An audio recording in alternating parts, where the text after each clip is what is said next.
Hi everyone, it's Jocelyn and Jean here from the Dutch Art Box. Hello. And we have just spoken to David Hinchliffe, an Australian artist who's organising fantastic workshops all about Vincent van Gogh. And as you might know, Vincent was a Dutch artist and he's world famous. He never ever sold a painting in his life, in his professional career. It's a whole story. David Hinchliffe is going to tell you more about it and these fantastic workshops that he's organising in France. You have to have a look. Have a look at his website, see what he's producing and what he's going to produce. Absolutely fantastic. Enjoy. Bye-bye. Hey, good morning, good evening for you, David Hinchliffe Hi, in David. Australia. Hi from the other end of the world. Hi, we're in Holland. It's cold. We've got scarves on here, and you're in a t-shirt. I've got the air conditioning on. Oh, well, that's crazy. Okay, David, you have an exciting workshop or workshops coming up with a fantastic theme. Can you tell us more about it? Well, the workshops are about painting in the footsteps of Vincent van Gogh. Vincent, I think, is without any doubt the most loved artist of all time. He's the most famous, more famous than Mr. Rembrandt, whose paintings are hanging behind you there, and even more famous than Leonardo. More people know the name Vincent than they do Leonardo or Rembrandt and some of the others. So we wanted to find out more about what made Vincent the artistic giant that he became. And of course, the narrative of Vincent is so compelling, so incredibly sad. Unlike those other artists that we've mentioned, he never attained fame during his own lifetime. He never sold a painting during his lifetime. But we wouldn't know Vincent if he hadn't gone to a little village, a very historic village called Arles in Provence.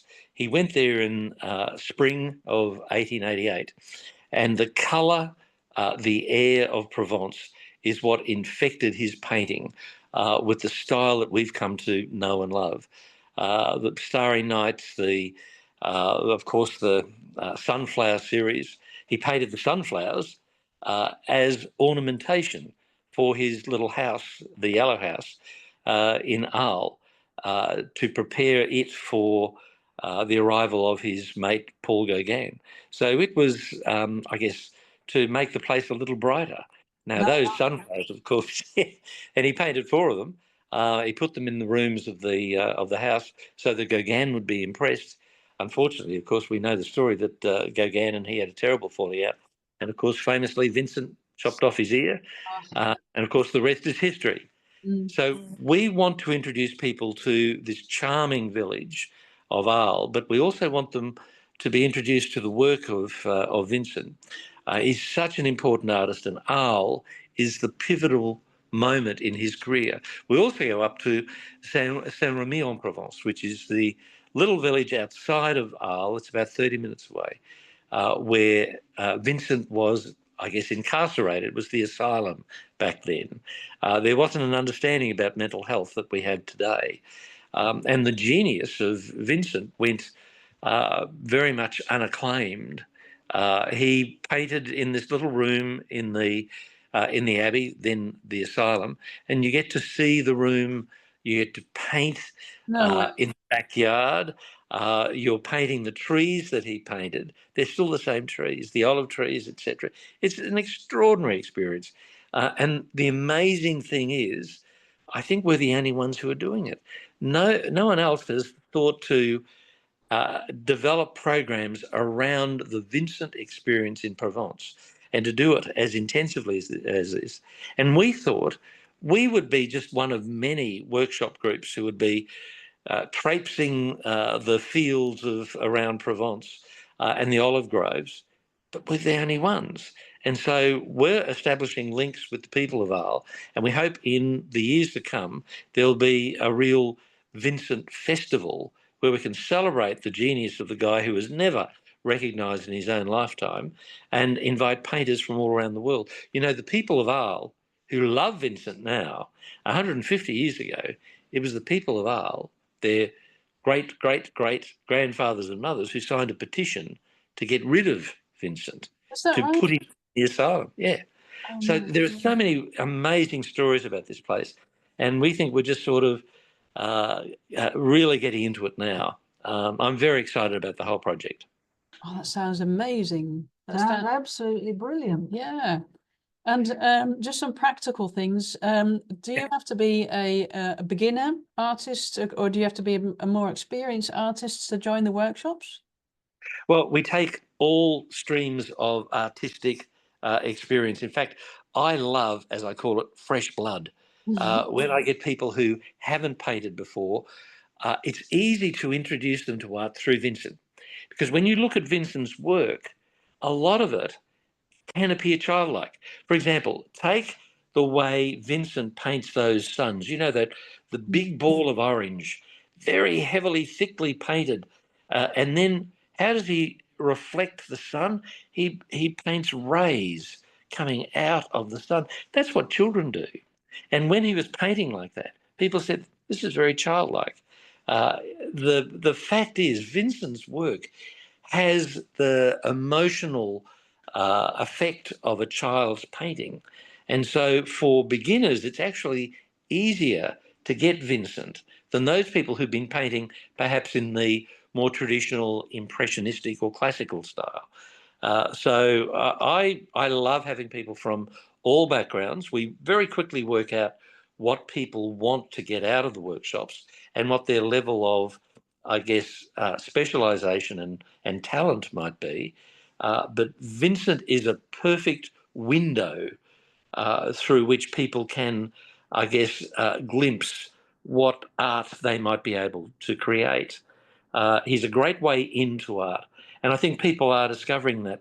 I get a lot of people who come to workshops who say, look, I don't know if I can paint, but I've made it, it's a priority for me to ask the question and to see if I can. And I really find that inspiring. I always say with people, it's not talent, it's about attitude. It's about being prepared to say, I'm going to give it a go. So Yeah. I love people who haven't painted, but are going to give it a go. Oh, excellent. That sounds brilliant. Yeah, we're all for that. And are they the workshops, are they outside? Yeah, a combination of inside and outside. You can never know the weather wherever you are in the world. So we have inside venues, for example, L'Hospice, where Vincent was spent some time in the infirmary. That's a beautiful area. It's also UNESCO listed. We're able to paint in the on the terraces, exactly where Vincent painted. I still can't quite believe that we're able to do this. And we thought we'd be moved on when we first set up workshops there, but they love it. They say, you know, we love what you're doing. You know, don't leave a mess, but please keep painting.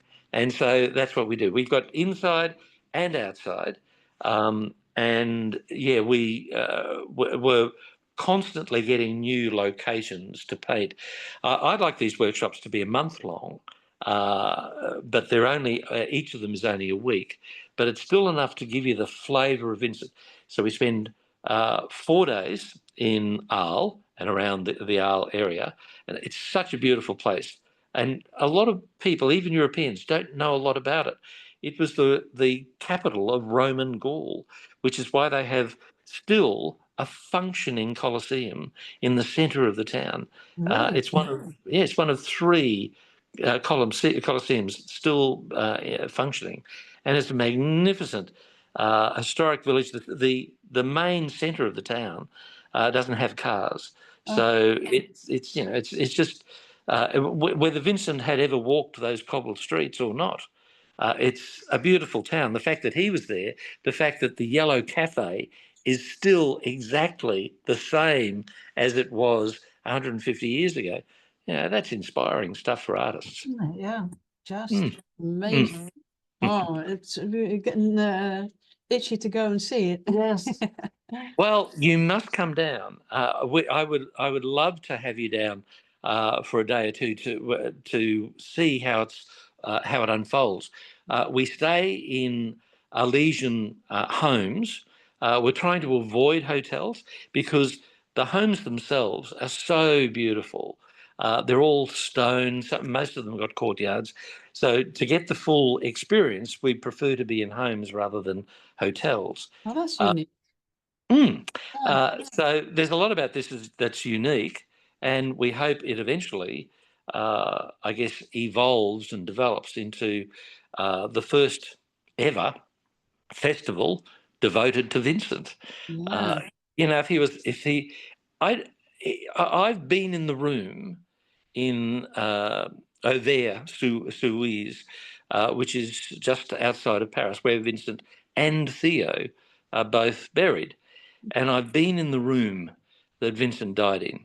It's about 2 meters by 2 meters. It's tiny. There's a little window. It's in an attic. So it would have been hot in summer, perishingly cold in winter. No insulation. And the last thing that he would have seen was just this 1 foot by 1 foot little window. And he would have thought, when Theo was holding his hand as he died, that his life had been a failure. He hadn't sold a single painting. He'd shot himself, took 2 days to die. And there he was in this tiny little room. And the fact is, this guy is a legend, I know.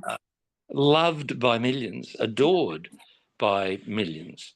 So I think this is a wonderful way of celebrating Yeah. an amazing life. It just gives you goosebumps, doesn't it? Yeah.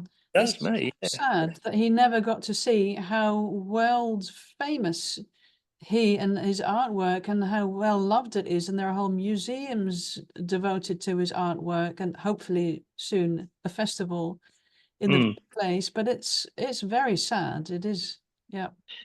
Well, that's part of the narrative, and we get this with artists. The art industry loves a good narrative. Basquiat is another example. Very a sort of true Vincent story. Jean-Michel Basquiat died very young, died from drugs. He became very famous very quickly. Lasted basically about 10 years, and then died. Some of his work is now the most expensive 20th century art sold at auctions. So the art world loves that story, but I think sometimes that's quite exploitative. Yeah. Uh, they make money out of the fact that the artist lived a miserable life, because the story is what contributes to the sale of the paintings. I think that's very sad. I guess it's people. We all love pathos. We like drama, and in the case of Vincent, there was plenty of drama. The people. Definitely.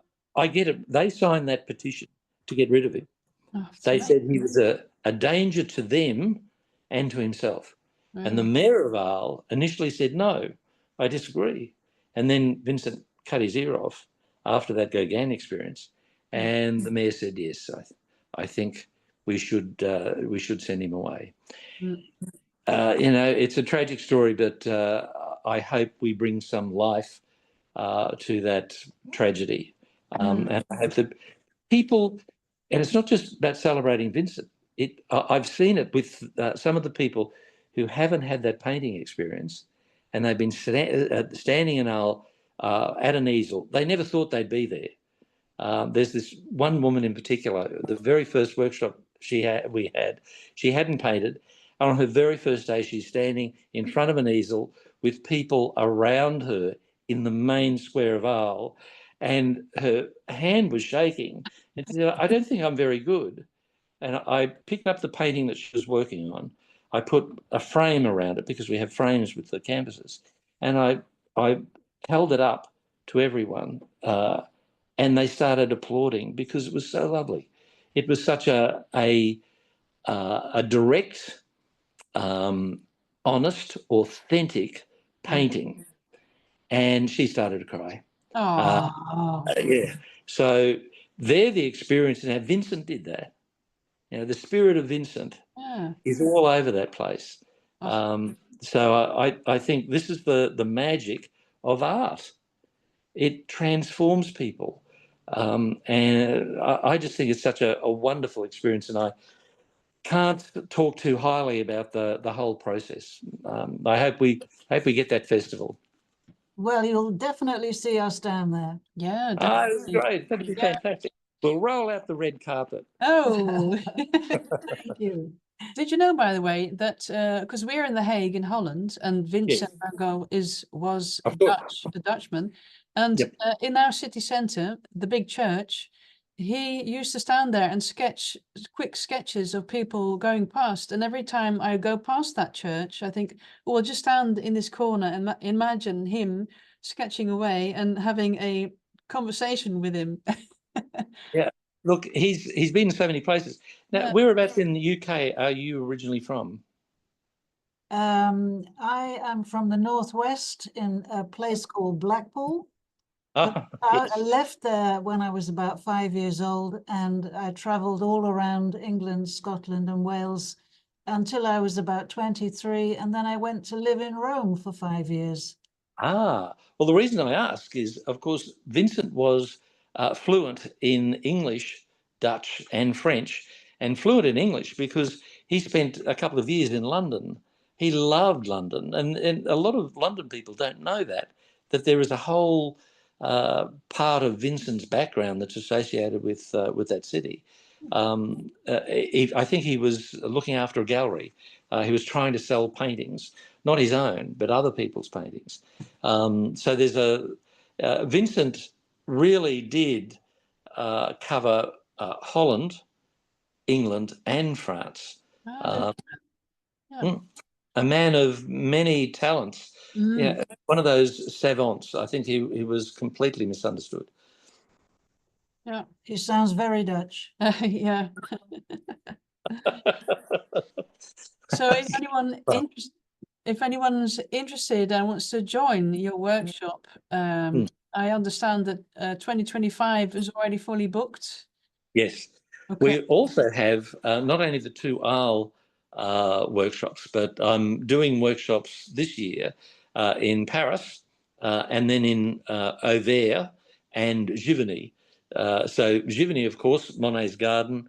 Everyone loves Monet. And Auvers, we take people to the last town that Vincent lived in. We take him to the room that he died in. And all through the streets of that tiny town of Auvers, they really know how to represent his presence and history in that place.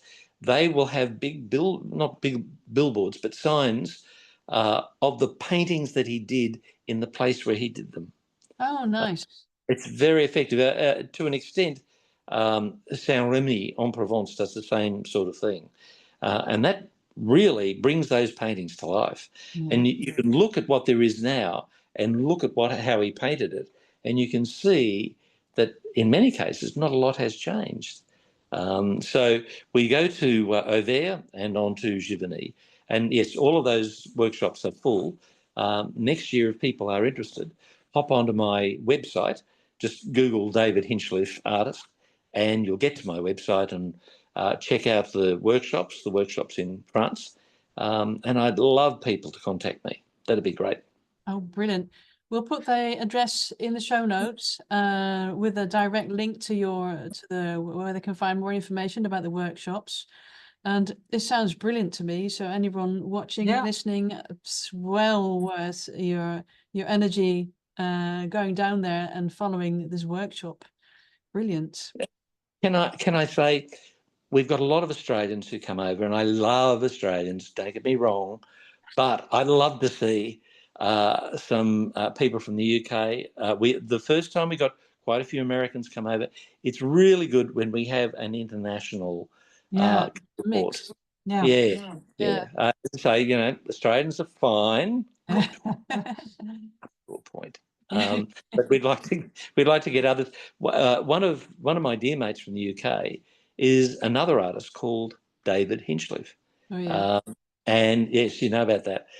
So David and I, we have a fairly similar style of painting, and so our paintings were getting confused. About 15 years ago, we wanted to find out who this imposter was, and the imposter for the David Hinchliffe in the UK was me, and he was my imposter. So we got to meet each other, and we've now become great friends. He's coming over to Paris with me, so the two David Hinchliffes will be there. That is very unusual. 2 for the price of 1. Exactly. Yes, that's a good marketing. It is, pitch. isn't it? Yeah. I'll do that. Oh, brilliant. Okay, David. Well, thank you very much for telling us about this wonderful workshop, and hopefully it turns into a big festival in France, a yearly festival. And we'll make sure to put some information on our website and link everything to your website so that people can find out how to book and how to visit. Oh, that'd be lovely. And can I thank you for the wonderful work that the pair of you do? We are brothers and sisters in the cause of bringing art to the world. It makes people's lives bloom and blossom and give them meaning. So we're very lucky to do what we do, and I want to thank you for doing what you do. Thanks. Oh, Thank you thank very you, David. much. Blushing. Pleasure. Okay, well, farewell from Australia. And goodbye from Holland. Bye, David. Bye. Bye-bye. See ya.